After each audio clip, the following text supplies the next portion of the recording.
Hi everybody, time for another video, and finally I'll give you one about building my log home. Right now I'm installing balusters on this staircase behind me, and it's unusual. I don't think anybody else has ever done it exactly this way. So, and I've made a lot of false starts and errors and things that didn't work out, and worked through the kinks, and I think I have all the kinks out. I'm ready to just install balusters pretty quickly, and so I'm in a position to show you how to do it, how I'm doing it. But first I'll tell you about my staircase. It's a little unusual. As you can see there, the treads are nice Doug fir log slabs. And this pattern of heartwood and sapwood in contrast shows on the end grain really beautifully, I think. And so, and another thing is I cut those treads exactly 3 feet wide 20 years ago at least. And so I'm stuck with that. And that's the minimum width of a staircase. So I don't have a lot of room to work. And the option of anchoring the balusters inside of that 3 feet, that's legal. You can do that, but I don't want to. I don't want to encroach on that 3 feet. I want to keep the whole span open. And I don't want to cover this end grain. I don't want to do anything that covers that up. So after thinking about it for 10 years or more, or 20 years, I decided what to do is to anchor the balusters in that end grain by bending the ends of them. Incidentally, I chose to make my balusters out of number 3 rebar. That's 3/8 inch rebar, just because it's the cheapest way to buy steel. It's easy, and I've got a machine given to me by Dr. Dick that bends it and cuts it, so it's real easy to work with. So what I do is I bend an angle that's like that. I haven't measured it, but it looks like it's a little more than 45. I get that angle by sticking it in my rebar bender in a certain place, running the handle all the way to the floor, and this is what I get. I tried it and it works great. That's the perfect angle, so that's what I use. And what I do is I drill a hole into the end grain that's parallel to this hook on the bottom, and then just drive it in. So I'll show you that. But in the meantime, I'll show you some other little peculiarities about my balusters. Now, the rules on staircases are that the balusters have to be no wider than 4 inches apart. So you can't get a 4-inch ball in between them. So I put these 3/8 inch rebars 4 inches on center, which means that the space between them is 3/8 of an inch less than 4 inches, which is fine. And my treads are just about exactly 10 inches long. That is, if you drop down from the nose of one tread, measure to the end of that tread, it's just about exactly 10 inches, probably 10.01 or something like that. And if you take 2 treads, that's 20 inches. If you divide 20 inches by 4, you get 5, comes out even. Well, that means I need 3 balusters on one tread, 2 on the next one, 3 and 2 and 3 and 2 in a pattern like that. So that's what I'm doing. That gives me the 4 inches all the way along, gives me a uniform pattern of treads on the end of the balusters, on the end of the treads. And so that's what I've done. Now, there's going to be a rail going over the top of these balusters, and if you think about it, this baluster going up to meet the rail is going to be shorter than this one. This one has a lot longer to go. And so you have 3 different lengths of balusters on the 3 sides, and then you got 2 different lengths here. So you got 5 different lengths of balusters. And so I thought, well, I'll have to make 5 types. No, I measure and find out that there are some variations, even within the say the middle one of this tread and the middle one of this tread, there are some differences. I can't explain why now. Maybe irregularities in my staircase, I don't know. But at any rate, I decided I'm going to make each one individually to the correct length. And how do you measure all of those? Well, I used a little analytic geometry of using the intercept slope, or slope-intercept form of a straight line. And the intercept is how far that line has to be above the nose, which is the way the stairs are measured. And I don't have any balusters right on the nose, so I don't have any exactly that length. But there's some height that's specified. Actually, it's a range from 36 to 38 inches. Actually, 34 to 38. So I picked 36. And then the slope is determined by my staircase. So that gives me the equation of a line that runs along the bottom of the rail. So all I need to do is measure the distance between the nose and the hole to give me the X value, and then you calculate the Y value just using the equation for a line. So I did that and calculated all the lengths, and it's easy to do in a spreadsheet, so I'll show you that.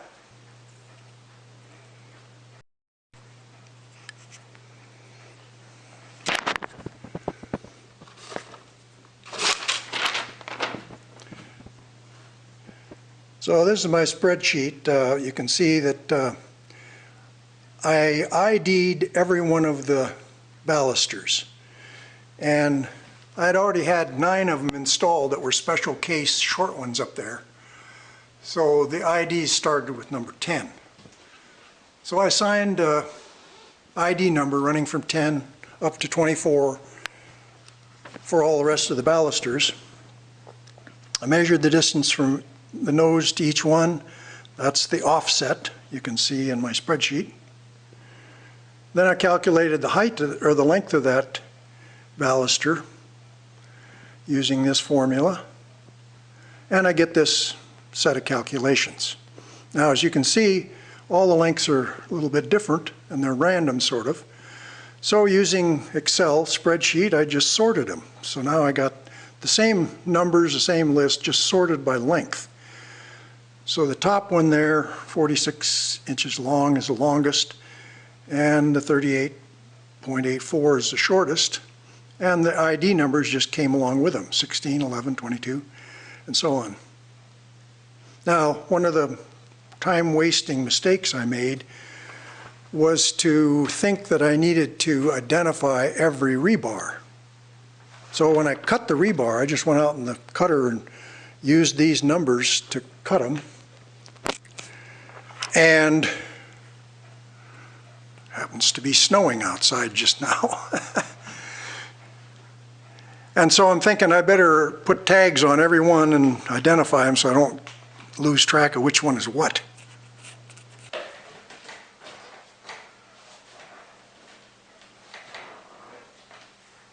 Now, something I didn't tell you is that I had accurately marked each of these baluster sites with a little piece of tape, exactly where the baluster is supposed to go. I did that before I ID'd them.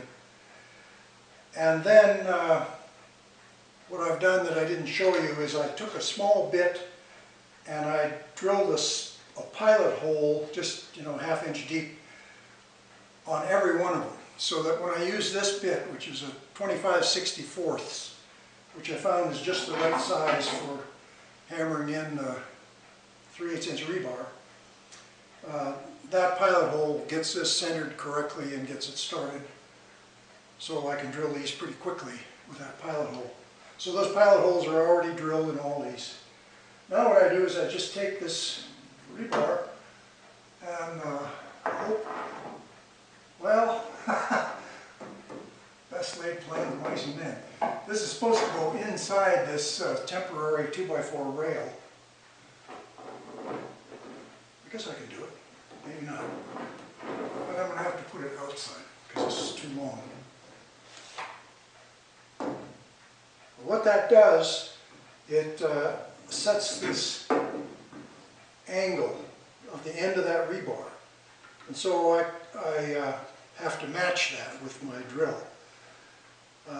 My son suggested I build a drilling jig for these, but it's just as easy to do it by eyeball because each one of these is a little different and there's some special cases. And so it's not a big problem to drill a 2-inch hole that's fairly well parallel to something that you can see right next to it. So let's just start.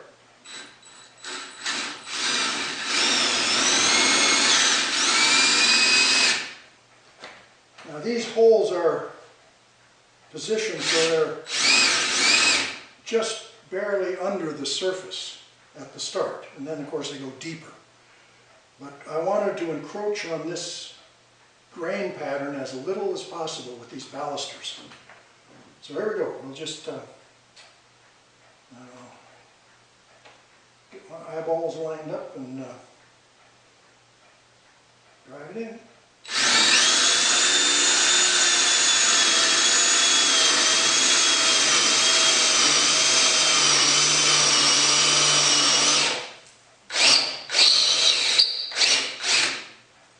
Deep, so that's good. Okay, and I just, now this one is, it's got that 2x4 interfering, but I think it'll bend enough to accommodate that. I use a rubber hammer.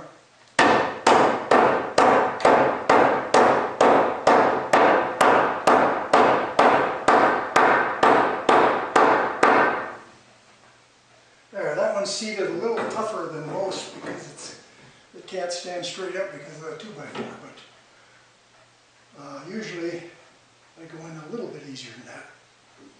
But anyway, that's it. That's installed on the bottom. Once I get all these installed, then I'll work on the rail and have a whole bunch of new problems.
Okay, there they are.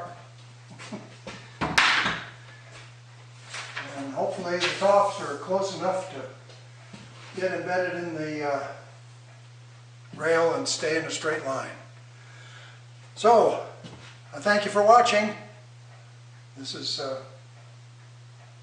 been a fun project, worked out well, and I'm glad I could show it to you. So, until next time, again, thanks for watching.